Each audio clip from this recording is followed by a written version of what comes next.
FreedomWorks. And it's like, well, probably one of the biggest and best grassroots organizations in the country. In 2012, when Ted Cruz got elected, I went down to Dallas at a FreedomWorks rally, probably the biggest rally of the 2012 election season. But really, more importantly, the reason I'm here is because I've heard FreedomWorks has the best happy hour. This is true. We're proud of that. But this has been a busy week for us here. We had a historic meeting in the old Senate chambers this week, all 100 senators all coming together to have a conversation. And I've been asking for this for over a year. I've been saying to Senator Reid, why don't we come together and talk about some of these issues and maybe we'll find some common ground. We tend to go to Republican caucus lunch, Democrat caucus lunch, and we tend not to talk. So we came together, and the issue really was the filibuster. Most of the Democrats don't seem to care too much about the filibuster. They just want their nominees to go through. And so statistics were presented on both sides, but the Republicans basically said, look, nominees have been going through about as well as they went through for George Bush. There's not really statistically a lot of difference. Democrats, some of which just don't care too much about the filibuster. They don't mind if it becomes majority rule. But our founding fathers thought it was better to slow things down in the Senate. There supposedly is a conversation between Jefferson and Washington where Washington says to Jefferson that the Senate will be like with a hot cup of tea that spills over into the saucer and it will slow down to cool the tempest of the House of Representatives. And there is some truth to that. We have different procedures. The filibuster is a delaying tactic. It is an obstruction. But I think it's really important. I mean, right now I'm using the filibuster to say that the FBI director I'm trying to stop, basically. Not because I dislike him in particular, but because the FBI has now said they're using drones. They're using drones to do surveillance of American citizens, and I have some questions. Are they asking a judge for a warrant? Are they flying over people's backyard? Are they using probable cause? How many drones do they have? Are they planning on arming the drones? I mean, these are some pretty important questions that you would think the American people deserve to know, but I asked them 3 or 4 weeks ago and I've gotten no answer. So the leverage I use is I threaten to filibuster or place a hold on the FBI director, hoping that that leverage will get some more information. We do this all the time, and I think it's a very useful tool. So I've argued strenuously that the filibuster is a good idea, that it helps the republic. And also you have to think about, are we drifting towards the Constitution or away from the Constitution? We've been drifting away from it for a long time, so you would hope that it would be a slow drift and that by slowing things down in the Senate, it's a good idea. So that's basically what's been going on this week. There have been some fights. We won in a way. The courts have now ruled that the recess appointments of the NLRB, the National Labor Relations Board, were basically unconstitutional. That the Senate, when we say we're in session, and that the White House can't unilaterally say, hey guys, you're not in session, and we're going to go ahead and just appoint people through recess. And the court cases have actually been a pretty dramatic case, and we're hoping it goes to the Supreme Court. So we fought against seating these new nominees that we think were illegally and unconstitutionally nominated by the president. And the Democrats did pull back on it. They pulled back and they said, we're not going to put forward the two that were illegally put forward by the president. And that's sort of where we are at this point. And we'll be waiting on the court case. But I think when it's a very important constitutional question, the filibuster is an important thing to have. And so this is kind of where we are. What I'd like to do now, though, maybe is hear from some of your grassroots folks and see if they have any questions.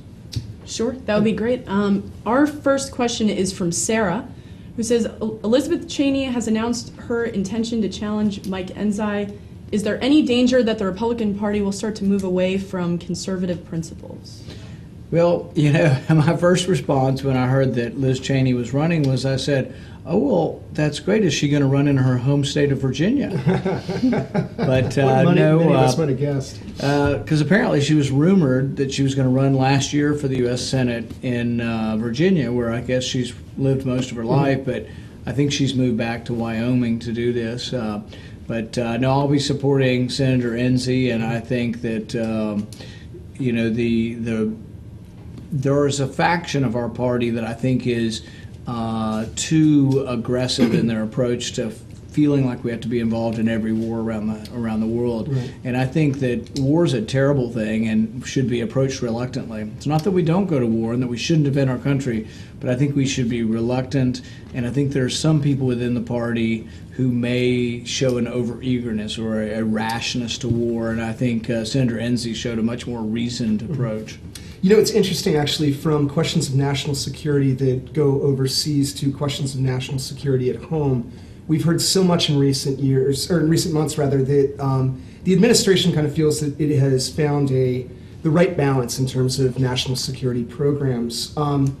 And these concerns sort of metastasized at the same time as the administration was being hit with scandals about perhaps over-intrusion into the Associated Press, obviously the IRS inquisition of conservative and Tea Party groups. One of the questions that we have this evening from a friend of ours on Facebook, this is David, he asks, George Bush left office with a 22% approval rating. We've got all these scandals affecting President Obama. Why has it not scratched him in the same way that it perhaps hurt President Bush? You know, I'm not sure it's not. I'm not sure exactly what the president's current numbers are, but I know in the last month he's lost 20 points with the young people. And I think hypocrisy isn't tolerated by the American youth. I mean, he said he was going to defend the internet. He said he was going to defend our privacy. He said that he was going to defend civil liberties, and it appears that he's been hypocritical on this. You know, he sent his national intelligence director to Congress, who basically lied to us and said they weren't collecting any American data or any data on American phone calls. And apparently they were not only collecting some data, they were collecting all the data on every cell phone transaction, every cell phone call. And I think that's disappointed a lot of young people. That's for sure. And actually bringing up young people, I think that's an important issue, particularly for us here at FreedomWorks, where we have a young staff and we've done our best to kind of reach out to some of those let's call them millennials that are out there and they're interested in the ideas of liberty and freedom. How are we seeing these civil liberties issues kind of mature into issues that young people can find themselves on the right side of the issue about? And is that an experience perhaps that you obviously witnessed with your father's popularity and now perhaps something that you're staking claim to as well too? Well, you know, the president's fond of saying he's striking this balance, you know, between liberty and security, but really doesn't appear. I mean, his words are good. I mean, he often says the right things, and you hear him, and I tell people, frankly, I want to clap when I hear him talk about civil liberties because he sounds so good. But his policy doesn't mirror what he says. He frankly says and talks a great game on civil liberties, but then his policy is the opposite.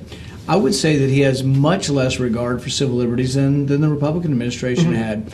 Liberals and progressives across our country went crazy over George Bush and attacked him on issues of war and civil liberties.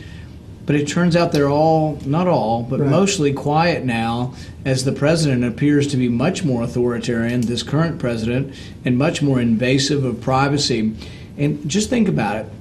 You know, the Fourth Amendment says you need to name the person, the place, and the papers. It's individualized.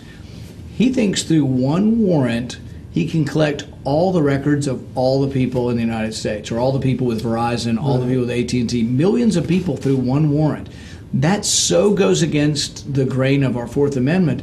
But even the people who aren't maybe avid or fervent defenders of the Fourth Amendment, the people who supported the Patriot Act, one of the authors of the Patriot Act said that what he's doing goes against what even the people who supported the Patriot Act thought it would be used for. And Senator Wyden has been very good on this. Senator Wyden has said repeatedly that they need to be honest with what they're doing. Because, see, here's what they would report to us. They would say, oh, we only issued 20 warrants last year. It's no big deal. 20 people, or they don't say this, 20 warrants, 300 million people. We're really not applying to many people. But they didn't tell us that each warrant was for 1 billion phone records. Or federal agent letters that also allowed them intrusion. And there's somewhere between kind of Common Core, gun registry, the AP scandal, the NSA overreach, drones, the increased census data.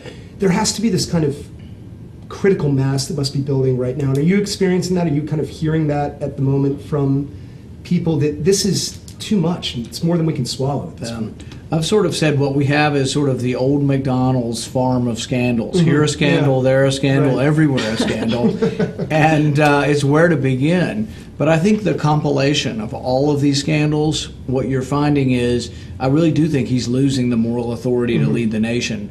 Now, what does that mean? Doesn't mean he's no longer legally president, but I think he's losing the moral authority in the sense that you need a consensus of the people. People have to believe that you have the best interest of the country involved. And particularly the IRS scandal. When you look at the IRS scandal and people think, well, gosh, I worked in the last election. I worked for Republicans. Does that mean I'm going to be targeted? Or I was part of the Tea Party, or I belong to FreedomWorks. Does that mean I'm going to be targeted for that? Or let's say I'm an evangelical Christian and I want the government to stay out of my church. Does that mean I'm going to be targeted? I don't think anybody wants that.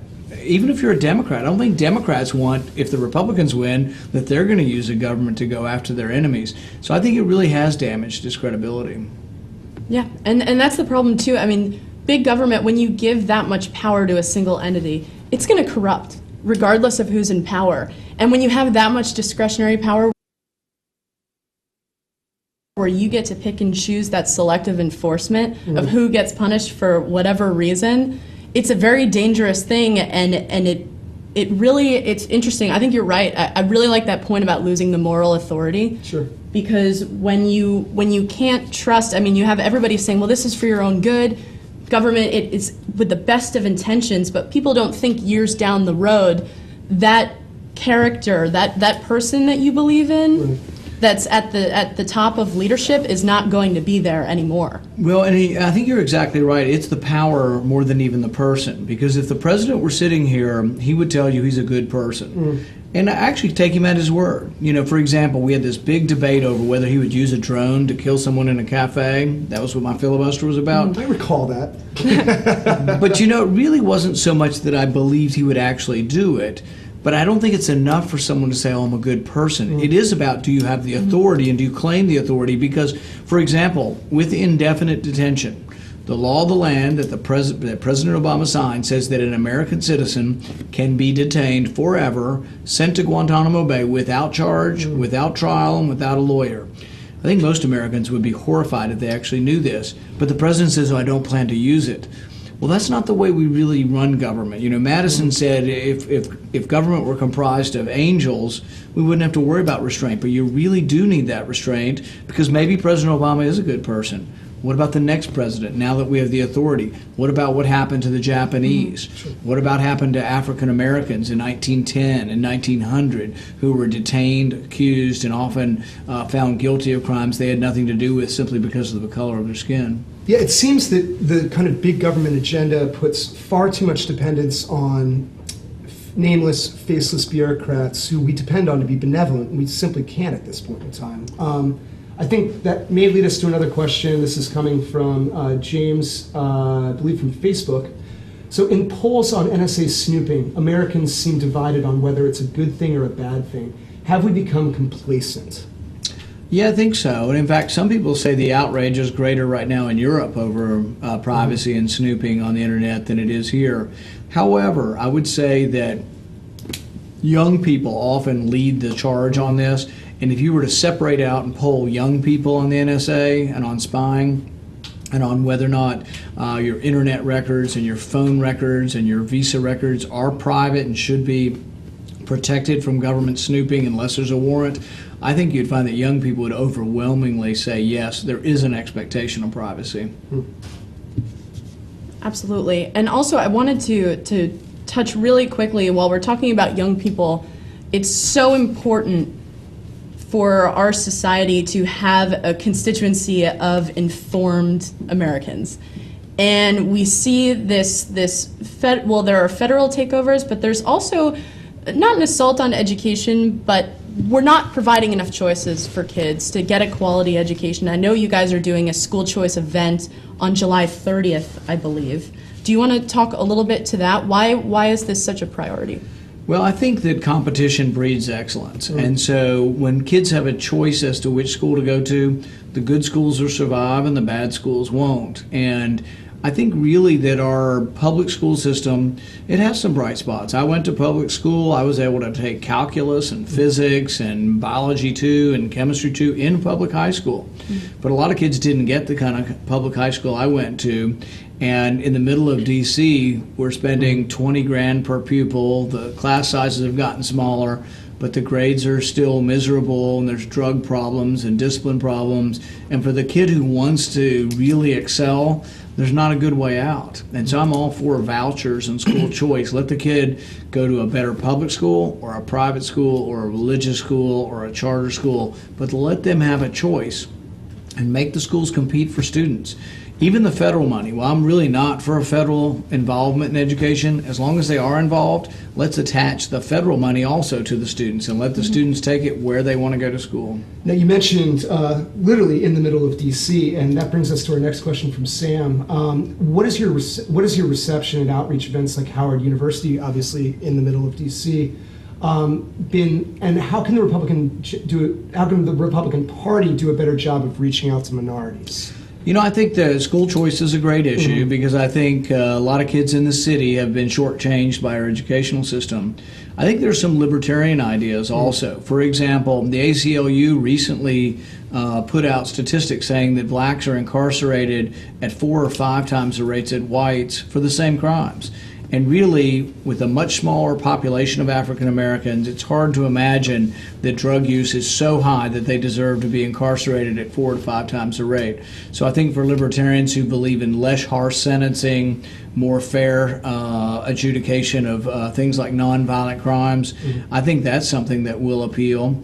I also think that people deserve a second chance. I think if you've been convicted of a crime when you're younger and you've gone through a period of time when you haven't, when you've been a law-abiding citizen, that you ought to be welcomed back and allowed to get some of the privileges back of being a citizen. Absolutely. Our next question from Mike. What surprised you most about the Senate as an institution? You know, probably that you could jump in running from the very first day. Seriously, that people think, I was a physician in a small town, and when I ran against a politician who'd been elected to several different offices, they're like, oh, you can't run for the U.S. Senate because you've never been elected to anything. I sort of see that as actually an asset, not having been elected to anything, because I think politics beats you down after a while. And the fact that I hadn't been elected to anything, that I'd been running a small business, a physician in a small town, helped me actually not to be too jaded by the political system. But I think my surprise was that I could immediately hit the ground running from the first day. And I think if you really want to make a difference, I think I've been involved in every debate up here. I get amendments, and I think even the other side, has a little bit of respect for that. The Democrats come up to me and mention publicly that they appreciate what I did with the filibuster, and actually some of them came and supported it. Right. Now, it's funny because we think of the Senate, I think sometimes in those terms that we romanticize either in headlines or in Hollywood. But you mentioned kind of this bipartisan element as well, too, and kind of moving a little bit back to this collection of the collection of information that perhaps is too broad and intrusive, in contrast to perhaps a bipartisan divide on an issue like the filibuster. How have you felt about the kind of bipartisan camaraderie that you felt regarding federal overreach, whether it's from the administration or federal agencies that are subordinate? I think that there is, and some people think that bipartisanship means that you and I disagree and we sort of meet in the middle all the time.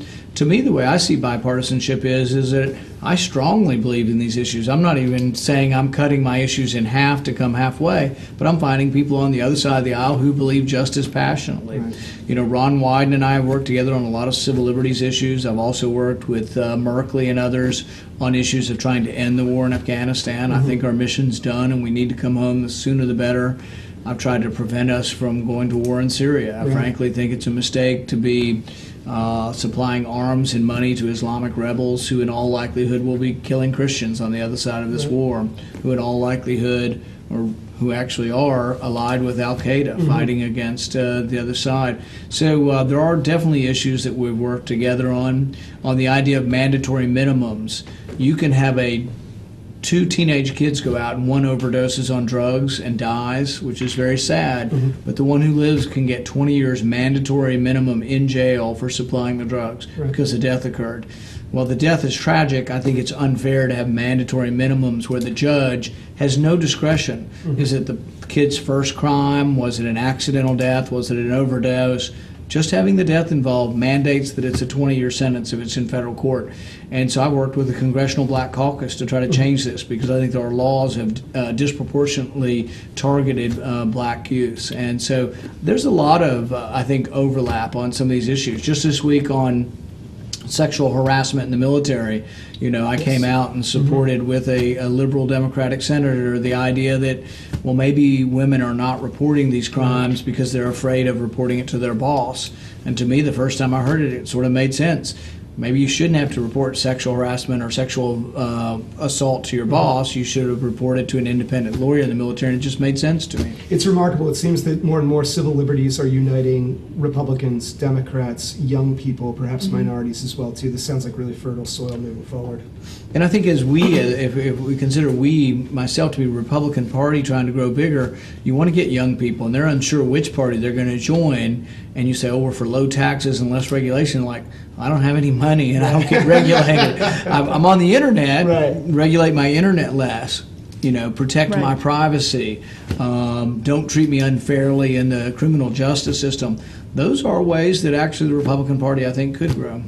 Well, and Reed and I were talking about this earlier because our membership is always looking for ways to stay engaged and not only talk about problems, but make a difference in helping to find a solution. Is there anything you would recommend to our grassroots activists that they can be doing practically to make sure that these civil liberties abuses can never happen again? I think congressmen do read emails, and so do their senators, and they add up. And so if you'll email, and then if you're really passionate about a particular issue coming up, jam their phone lines, call them up. It makes a difference. There's always some in the middle where there is some influence by phone calls and emails. And I guess moving back to practical matters here, and a question from Steve, also from Facebook. This is going to be our last question of the evening as well, too. Well, Senator Paul, you've sent a couple letters recently on domestic drone surveillance. I think Steve would like to know if you've heard anything back from Eric Holder or Director Mueller. Not yet. There are rumblings. Should we hold our breath? Yeah. Well, I don't know. I mean, that's why I'm holding the FBI director, is wanting to know these questions. And in particular, I really want to know, and there's going to end up being the same way there's going to be, I think, some Supreme Court decisions ultimately about the NSA spying, because I don't think that a secret court can make an ultimate decision for our society. I think there's also going to be decisions on what they call the open spaces doctrine, that you can do surveillance of someone's property because it's not inside their house. I think you have an expectation of privacy outside your house, too. What the limits of that are, I think the court needs to decide. But if you've got a drone that flies at 50,000 feet and can tell whether you're drinking a beer in your backyard or what you're reading in your backyard, that to me is an invasion of privacy. Now, some people misconstrue that and they say, oh, you don't want to get criminals. No, if you're one of the SNRF boys and they go to a judge and get probable cause, it's not hard to get a warrant. But it's one step that separates police from the judge. You get a warrant, I'm fine with surveillance. But I don't want them crisscrossing the skies and just looking in everybody's backyard, and I think that's a real problem with civil liberties, and I will continue to fight against it. Yeah, it makes it tough to enjoy your barbecue. Yeah, definitely. Especially, I remember there was a great piece written by, I think it was Tim Carney, in the Examiner, talking about how there are so many laws at this point that almost everyone is arguably a criminal in one way or another. So when you're talking about that larger issue of discretionary power, and you can go and target an American, which is not outside the realm of possibility, and find some little loophole in this incredibly complicated system of laws and regulations that we have that they might be breaking, combined with a surveillance state, you have a real problem. Yeah, and they used to always say ignorance of the law is no excuse. But what if the laws run 20,000 pages for one bill? Obamacare has 20,000 pages of regulations. How could I possibly know I'm breaking the law? I'm still unclear what some of the ramifications will be. I mean, so some of these regulatory crimes that we put people in jail for, wetlands violations, all of these crazy things they're putting people in jail for, who could possibly know the Federal Register and know whether you're afoul of the law or not? It's funny, we were laughing today in the office here about a magician who had I a saw the rabbit story. and who was suddenly contacted by the USDA, and then who was all of a sudden concern of FEMA regarding a disaster plan to evacuate this rabbit should anything go wrong. I don't know if you heard about this. For his single rabbit, they're requesting that he have a disaster plan for what to do with it. So he hired somebody Right. who's written a 28-page disaster plan for how to evacuate the rabbit. Sounds reasonable. Right. And the reporter gave away the magic secret in the story too. Yeah, that I was so bummed. That was disappointing. That's the real That was tragedy really here. disappointing, yeah. Well, and I think we're running out of time here, so we have to close it out. But thank you so much for joining us tonight, Senator, and thanks everyone who is watching on the live stream, and thank you for submitting questions. You're watching FreedomWorks on Tap, and we will see you again next week.